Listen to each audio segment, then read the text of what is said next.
The terminal air was heavy with the smell of coffee and jet fuel, the usual mix of morning tension and recycled air. I was seated near gate C14, scrolling through emails, trying to ignore the chaos of humanity around me. That's when I heard it, the sharp, shrill voice of a woman cutting through the hum of boarding announcements. "This is ridiculous." I said, "I'm bringing it with me." Heads turned instantly. A heavy-set, blonde woman, maybe 40, stood at the counter in front of the gate agent. Her purple floral blouse shimmered under the fluorescent lights, and beige pants strained against her knees as she slammed her oversized pink suitcase onto the counter. The gate agent, a calm young woman in her 30s with a navy blue uniform and a silky scarf tied neatly around her neck, didn't flinch. She looked tired, but not defeated. "Ma'am," the agent said evenly, "that bag exceeds our cabin limit. It will need to be checked in." Nancy, that was the name printed on her boarding pass, clearly visible as she waved it in fury, leaned forward, her voice vibrating with entitlement. "I'm a premium passenger. Do you understand that? I paid for priority boarding. That means I bring what I want." The words echoed, sharp and smug. A few passengers froze mid-step. I saw the exact moment the gate agent decided to keep her composure rather than retaliate. Her eyes flicked toward the security phone on the wall, but didn't reach for it. "Priority boarding doesn't exempt anyone from safety regulations," she replied softly. Nancy laughed, the kind of laugh meant to humiliate. "Oh, please. You people love to make up rules to feel important. I've traveled all over the world, and no one's ever treated me like this." Her voice kept rising, and soon the murmuring crowd grew. Phones appeared, cameras ready. That's when I started paying real attention. Not out of curiosity, but because I've seen this story play out before, an entitled person pushing until someone breaks. I could already tell who'd lose her patience first. Nancy wasn't shouting to win. She was performing. Her gestures were exaggerated, her tone perfectly pitched for the audience she believed she deserved. The gate agent was merely her unwilling co-star. The air between them thickened like static before a lightning strike. "I told you already," the agent said again. "You can take one carry-on and one personal item." "I have one carry-on." Nancy snapped, slapping the pink suitcase. "And this," she said, gesturing to two giant handbags hanging off her arms, "is personal. Those both count as personal items." Nancy's lips curled. "Then what do you suggest I do? Throw my things away? You could check one in." The suggestion was calm, reasonable, and instantly dismissed. Nancy's face flushed crimson. "Are you out of your mind? I'm not trusting my belongings with baggage handlers. Last time, someone scratched my Louis Vuitton." Someone behind me snickered. Nancy whipped around, glaring at the rows of passengers watching her meltdown. Her voice climbed another octave. "You all think this is funny? Let's see how you feel when they tell you what you can and can't bring." The silence that followed was thick and awkward. No one answered. The gate agent stepped back slightly, pressing a button on her radio. "Supervisor, to C14, please." Nancy heard it. "Oh, no, you don't," she barked. "You're not calling anyone. You're going to fix this, now." Her volume made the glass vibrate. I could see the veins standing out on her neck, the smear of bright red lipstick trembling as she spoke. The gate agent stood perfectly still, like a soldier holding formation under fire. I almost admired her restraint. I glanced at the clock. Boarding should have started 5 minutes ago, but Nancy's tantrum had frozen the entire process. The longer she yelled, the tighter the line of passengers grew. Someone muttered, "Unbelievable," under their breath. Another person started filming. Nancy spun toward the crowd again, desperate for validation. "You see what she's doing? She's abusing her power. I'm a paying customer." That phrase, always the same weapon. The gate agent met her eyes with a quiet strength that said she'd heard worse. "Ma'am, please step aside while I help the next passenger." Nancy didn't move. She stood squarely in front of the counter, both hands planted on her suitcase. "I'm not stepping aside. You'll have to drag me away." The agent's composure finally cracked, just slightly. "Ma'am, if you continue yelling, I'll have to call airport security." The shift was immediate. Nancy smirked. Oh, go ahead.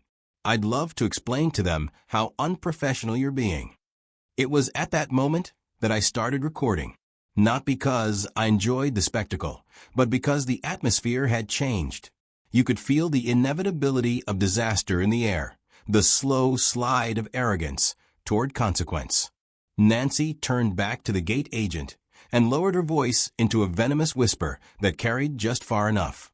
You don't know who you're dealing with. My husband's a lawyer. The gate agent tilted her head, unimpressed. That doesn't change airline policy. Nancy blinked, surprised that her threat hadn't worked. For a brief second, her bravado faltered. Then she recovered, louder and meaner. Fine. If that's how you want to play it, I'll make sure you lose your job by the end of the week. The gate agent finally reached for the phone. Security to C-14, immediate assistance required. The intercom beeped softly as her voice echoed through the terminal. Nancy froze, realizing this wasn't going her way. Her eyes darted around, searching for someone to back her up.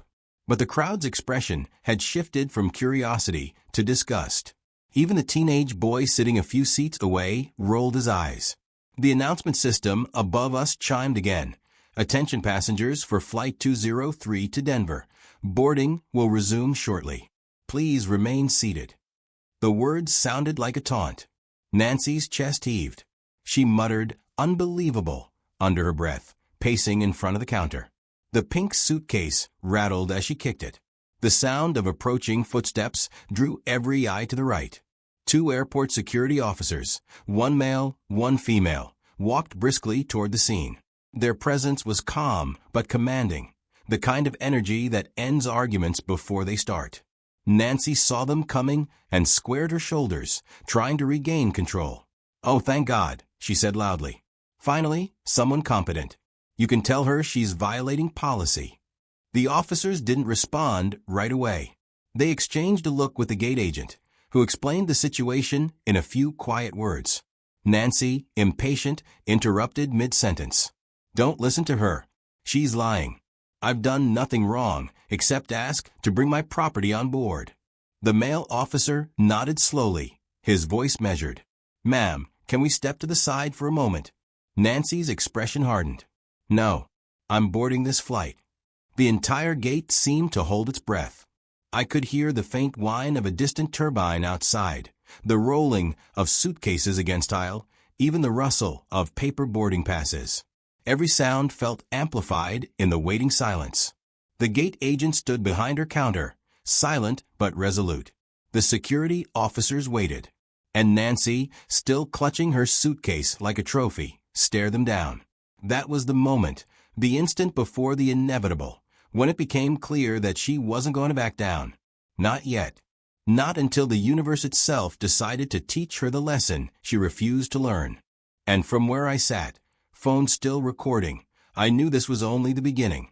The air around gate C-14 felt charged, as if the walls themselves were waiting to see what would happen next.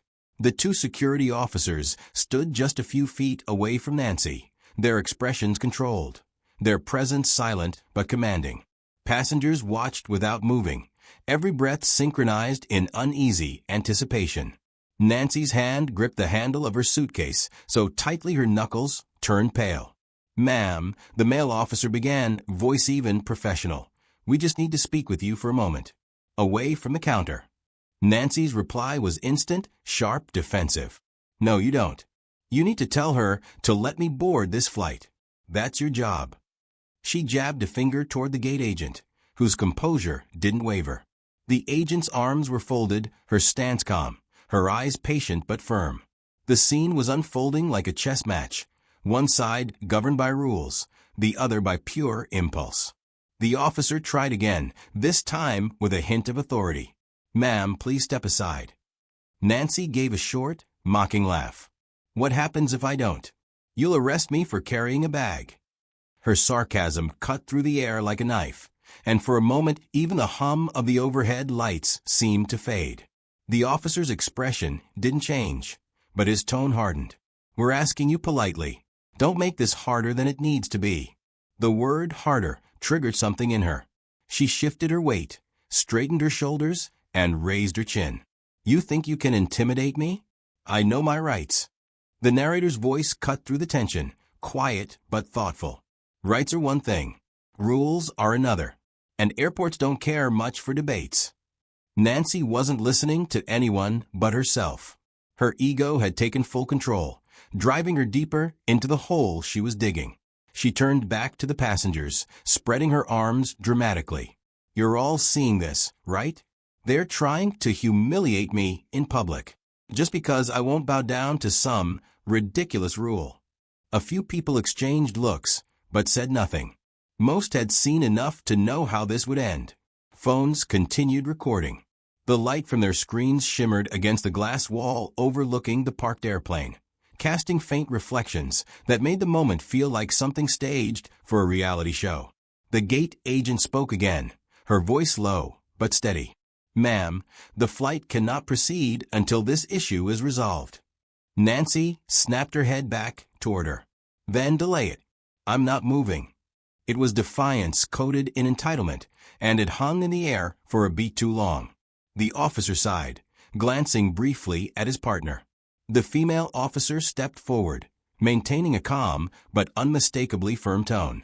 Ma'am, we are giving you a lawful instruction to step aside. If you refuse, you'll be escorted from the gate. Nancy's eyes widened, not with fear, but disbelief. Escorted? You can't be serious. I assure you I am, the officer replied. The surrounding passengers began whispering, the low murmur spreading like wildfire.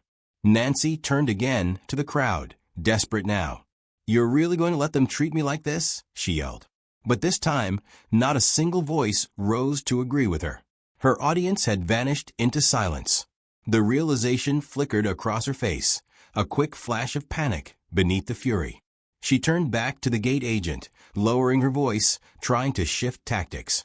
Listen, she said, voice trembling with a false softness. Maybe we can work something out. I just don't want to check my bag. I'll even.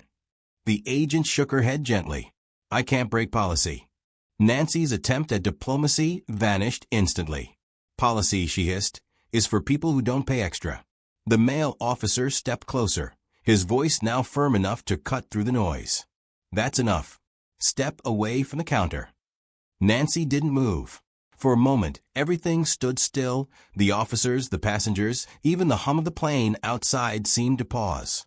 Then she made the worst decision she could have. She tried to push past him. It happened fast. She yanked her suitcase forward, pivoting to slip through the gap between the officer and the gate. The officer raised his arm to block her path, and the suitcase smacked against his leg with a dull thud. Gasps rippled through the onlookers. Ma'am, he barked, stepping between her and the boarding door. That's enough. Nancy stumbled back a step, breathing hard, her chest rising and falling in sharp bursts. Don't touch me. You can't touch me. The female officer moved closer, voice calm but commanding. You need to stop now. But Nancy was past reason. You can't stop me from flying. I paid for this ticket. I have rights. The gate agent pressed her lips together, watching quietly. Her professionalism never faltered, even as the chaos swelled. One of the passengers whispered, "She's finished," and another nodded, capturing every second with their phone. The male officer spoke again, louder this time. Ma'am, you are officially being denied boarding.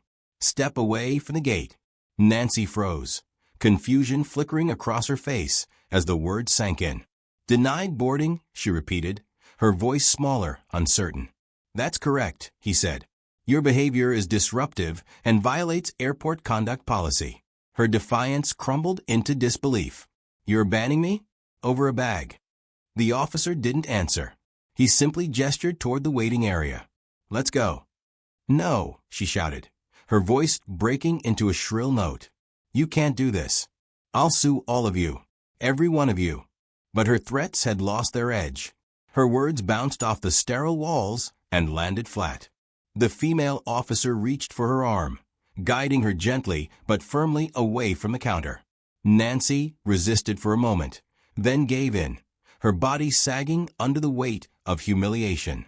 As she was led past the crowd, someone muttered, "Serve her right." Another voice added, "About time." The ripple of quiet satisfaction was impossible to miss. The narrator kept his phone low, recording but silent. His voiceover came later, thoughtful and restrained. She wanted power. What she got was proof that arrogance doesn't fly. Literally. The gate agent exhaled slowly, her posture relaxing for the first time. She looked out at the passengers, forcing a polite smile. "Thank you for your patience, everyone. We'll begin boarding now." Her professionalism earned a small round of applause from the nearby seats. She didn't react, only returned to her station, scanning boarding passes as if nothing had happened. But her eyes, steady and alert, betrayed the adrenaline that hadn't yet faded. Nancy, meanwhile, was still arguing faintly in the background, her voice echoing down the terminal as the officers escorted her away. The crowd parted wordlessly, some watching with curiosity, others avoiding eye contact entirely. The pink suitcase rattled on its wheels as it trailed behind her like a scarlet letter. The narrator turned off his camera, but his gaze lingered on the departing scene.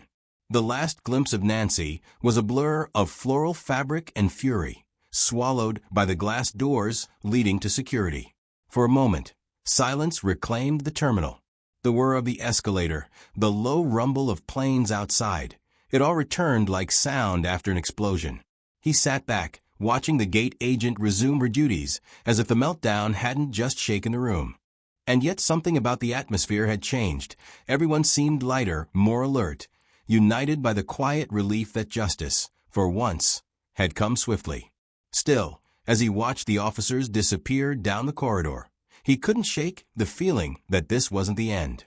Not for Nancy. Not for the story that had just begun to take flight without her.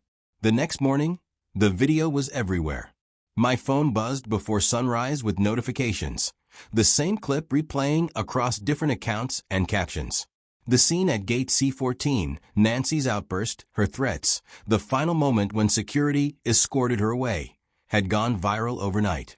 The internet had chosen its next spectacle, and she was it. Every platform echoed with the same titles: Airport Karen Meltdown, Passenger Refuses Luggage Rule, Instant Karma at Boarding Gate. I hadn't planned for any of it. I just posted the video to a travel forum, thinking it might warn others about patience and decency. I didn't expect it to explode. The thumbnail froze her mid-scream, her hand raised, her eyes wild. Comments poured in, some mocking, some furious, most simply fascinated by how a single person's arrogance could unravel so quickly in public. One user wrote, "She thought she was too important for gravity itself." Another added, "I hope that gate agent gets a raise." The thread grew by the hour, and with each new share, Nancy's reputation sank deeper into the digital abyss. By noon, the airline released an official statement. It was brief but precise. "We uphold our policies equally for all passengers. We commend our staff for their professionalism in maintaining safety and decorum." No names were mentioned, but everyone knew who it was about. Nancy's tantrum had become public property. I almost felt sorry for her, but only almost. Later that week, while waiting for another flight, I spotted the same gate agent at a different terminal. Her posture was the same, calm, collected, but her eyes held a glint of recognition when she saw me. I walked over, phone tucked away, and she smiled faintly. "You were there that morning, weren't you?" "Hard to forget," I said. "I didn't expect the world to see it too." She laughed softly, shaking her head. "Neither did I. My supervisor said it's the first time someone's meltdown made our entire department trend online." There was no bitterness in her tone, only quiet amusement. I asked if she'd faced any backlash, but she shrugged. Mostly support. Some people even sent thank you messages to the airline. I guess everyone's tired of the same kind of behavior. She paused, adjusting her scarf, then added, "She came back later that day. That caught me off guard." Nancy. Yes. She tried to rebook another flight. Different agent. Same argument. They denied her again. Apparently, she said she'd never fly with us again. We took that as a win. Her smile was calm, but beneath it was a tiredness I recognized, the kind that comes from enduring too much disrespect with too little acknowledgement. "It must get exhausting," I said. Some days more than others, she admitted. But moments like that remind me why staying calm matters. People think yelling wins fights. It doesn't. It just proves who's losing control. Her words stayed with me. There was strength in her restraint, the kind of quiet resilience that doesn't seek credit, but deserves it anyway. We spoke a little longer, and then she excused herself to start boarding for the next flight. As she turned away, the morning light hit her badge, reflecting a brief flare of silver. I found myself hoping she'd finally get that raise. 2 days later, a follow-up story appeared online. Nancy's name had leaked, not by the airline, but through a local news segment that identified her from the viral clip. The report mentioned she worked for a regional marketing firm and that the company had placed her on administrative leave pending review. Public opinion had done what no policy could.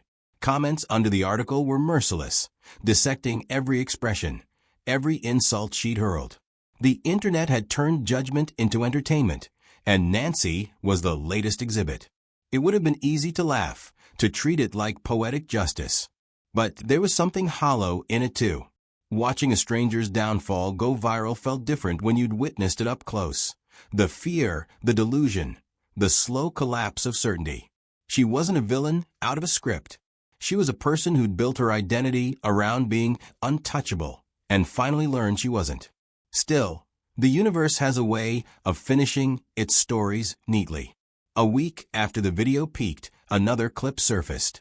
Nancy again, this time in a different airport, different city, arguing at a check-in counter about unfair baggage fees.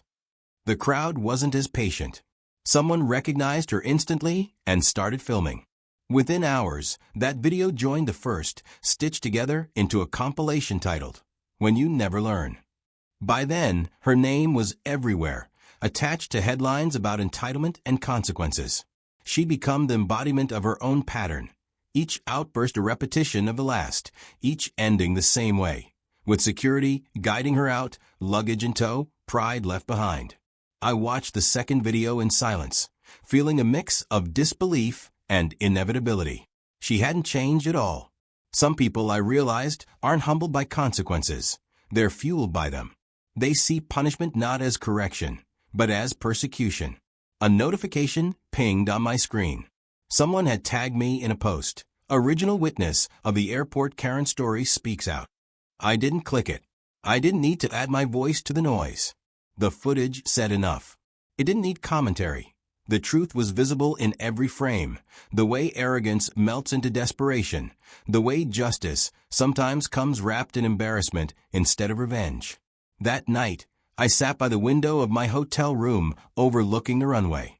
The distant roar of engines rose and fell, a constant reminder that most people moved through life obeying rules not because they were forced to, but because they understood the system needed them to.